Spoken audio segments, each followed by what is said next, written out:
저 같은 경우에는 시장을 이렇게 늘 경험을 하면 예상을 벗어난 시장 가격들이 정말 많았습니다. 예상을 벗어난다라고 하는 건 뭐냐면, 우리가 생각했던 시장의 어떤 평균이 있으면 이 시장 평균보다 훨씬 더 많이 올라간다든지 아니면 훨씬 더 많이 떨어지는 당혹스러운 상황들이 많이 생기게 되죠.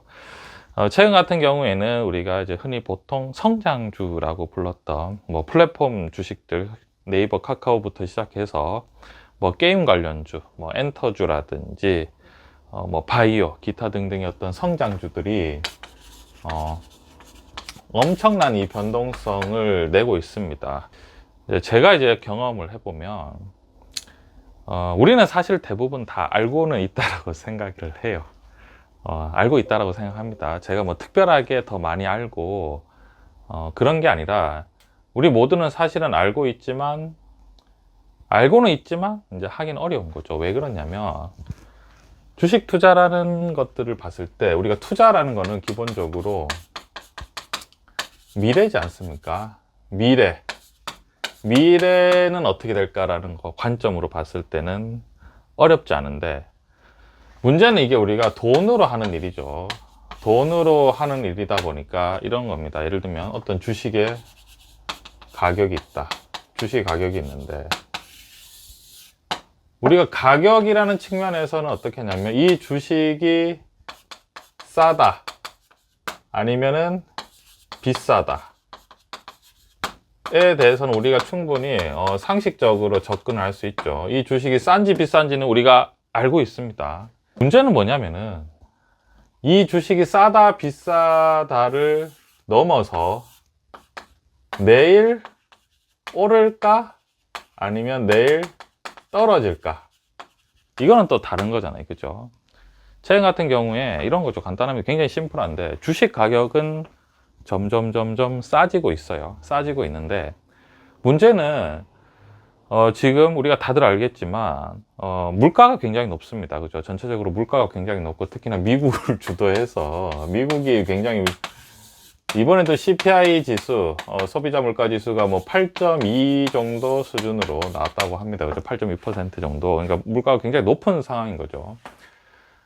이번에도 물가가 굉장히 높았기 때문에, 결국 물가가 높으면 물가를 잡기 위해서, 이 높은 물가를 잡기 위해서 뭘 해야 되죠? 금리를 또 인상해야 되는 거죠. 그러니까 벌써 뉴스에 어떻게 나오냐면, 11월 달에 금리를 뭐 1%를 인상할 수도 있다, 한 번에. 아니면 또 연속 0.75 자이언트 스텝을 갈 수도 있다. 이제 이런 얘기가 나오기 시작하죠. 그러면 당연히 어떻게 하는 거죠? 우리가 또 다 알지만 총 유동성이 줄어들겠죠. 금리를 또 올린다고 하니까. 그렇게 되면은 주식이 가격이 싸냐 비싸냐의 문제가 아닌 거죠. 내일 오를까 떨어질까라고 했을 때는 당연히 여러분, 이러한 상황 속에서는 어떻게 되는 거죠? 단기적인 주식의 가격은 당연히 위축될 수밖에 없는 거죠. 왜냐? 주식이 싸다 비싸다의 문제가 아니라 한마디로 투기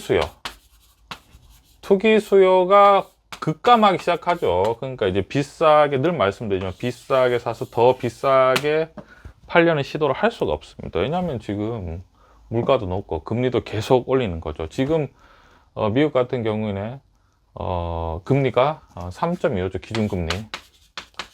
기준금리가 3.25인데, 이번에 뭐 또 소비자 물가 지수가 생각보다 안 떨어진다라고 하면서 0.75를 한꺼번에 확 올려버리면 이제 기준금리가 어디까지 올라가는 게 4%까지 올라가는 거죠. 그렇게 되면은 이제 주식의 가격이 싸다 비싸다 이 수준의 문제가 아니라 뭐냐면, 이제 뭐랄까, 한마디로 빚을 많이 낸 사람들은 이제 감당하기 힘든 거죠. 그러니까 시장 분위기가 급격하게 이제 떨어지는 상황이 됩니다. 그죠?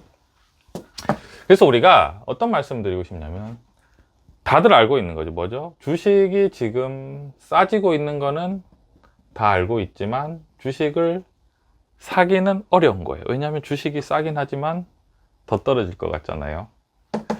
그죠? 그래서 주식을 사기가 어렵게 되는 거죠. 근데 또 재밌는 게 뭐냐면, 우리가 주식시장이라는 가격이 굉장히 흥미롭습니다. 저는 이제 늘 시장에 있잖아요. 여러분들, 늘 저는 시장에 있거든요. 시장인데 가격이 굉장히 흥미로워요. 뭐냐면, 우리가 주식의 가격이 지금 싸다라고 생각을 하지만 내일 떨어질 것 같으니까 주식을 못 사잖아요. 근데 또 재밌는 게 뭐냐면, 모두가 주식이 비싼지 알고 있어요.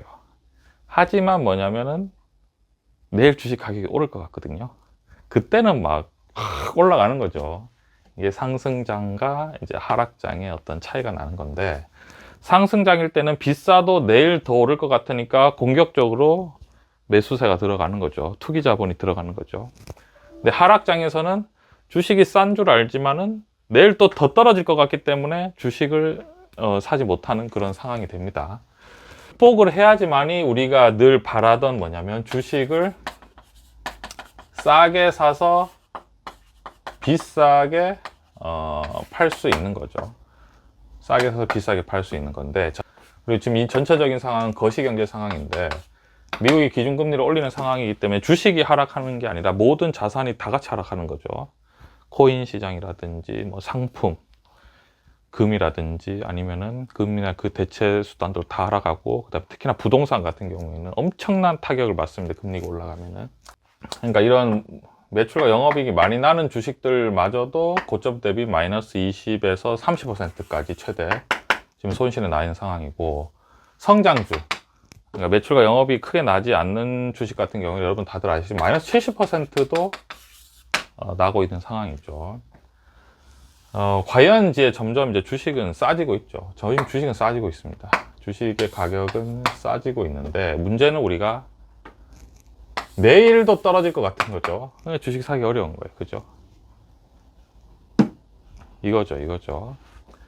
그러니까 어떤 이게 주식을 투자하면은 어떤 이런 굉장한 두려움과 마주할 때가 많은 것 같아요. 저희가 이제 투자를 해보면 이제 주식을 싸게 사서 비싸게 파는 게 굉장히 단순해 보이지 않습니까? 근데 실제로 이 주식 시장에 들어와서 나의 재산으로 투자를 하게 되면은 굉장히 많이 뭐랄까 그런 것들이 많은 것 같아요. 뭔가 굉장히 이제 용기를 내야 될 때가 많은데, 그렇게 해야지만이 제가 말씀드리고 싶은 건, 지금 그냥 제가 말씀드리고 싶은 건 지금 용기를 내라 이 말씀이 아니라 주식을 싸게 사서 비싸게 파는 과정에 대해서 말씀드리는 겁니다.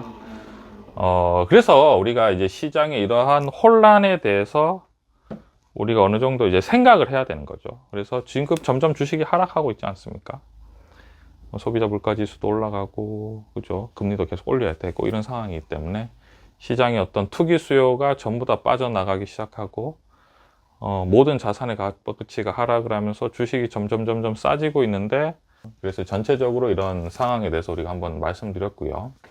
자, 그리고 또 이번에 소비자 물가 지수가 예상치를 넘어서 상승을 해서 우리가 모두가 주식이 하락할 거라고 생각했지만 미국 증시가 좀 잠시 반등하지 않았습니까? 근데 예상치라는 게 보면 미국이 예상했던 게 소비자 물가 지수 8.1에 예상을 했더라고요.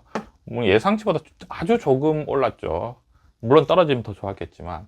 그러니까 결국 이런 것들이 이미 반영이 돼 있는 거죠. 반영이 돼 있는 거고, 명확한 건 제가 말씀드리고 싶은 건 뭐냐면, 주식의 가격은 지금 비싸냐 싸냐라고 봤을 때는 싸죠. 쌉니다.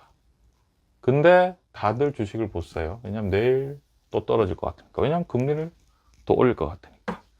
그죠? 이러한 관점에서 우리가 주식 시장을 볼 때 너무 이제 두려움을 떨거나 뭐 속상해 하기보다는 이런 주식의 가격과 그 다음에 시장 가격들에 대해서 한번 생각을 하면서 투자를 하면은 투자가 훨씬 더 좀 쉬워지지 않을까라고 생각을 합니다.